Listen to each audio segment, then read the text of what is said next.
कहते हैं भारत पे जब इस्लाम ने पहला हमला किया था, उस समय भारत की आबादी, यानी उसके बाद भी सन 1100 तक भारत के अंदर हिंदुओं की आबादी 60 करोड़ थी, 60 करोड़। और 1947 में जब ये देश आजाद हुआ, उस समय हिंदुओं की आबादी रह गई थी मात्र 30 करोड़। आप मुझे बताइए, इन 800-900 वर्षों में हमारी आबादी बढ़नी चाहिए थी कि कम होनी चाहिए थी? कम हुई। हम 60 करोड़ से 30 करोड़ पे आ गए, यानी आबादी ही नहीं घटी, हमारी खेती के उत्पादन को भी कम कर दिया गया। ये आबादी जो कम हुई, आक्रांताओं ने ही मारा नहीं, बल्कि भूख से मरे, बीमारी से मरे, तमाम अन्य प्रकार की यातनाओं से मरे। विदेशी दास्ता ऐसे ही होती है।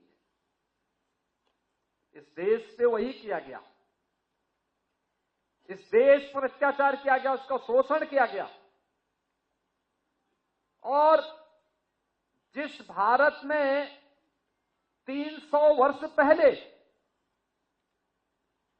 आधी से कम आबादी खेती पे निर्भर करती थी, आधी से अधिक आबादी उद्योग धंधों में लिप्त थी, बड़े उद्योग नहीं, यहां पे कल कारखाने थे, लघु सीमांत और लघु और कुटीर उद्योगों का एक जाल फैला हुआ था।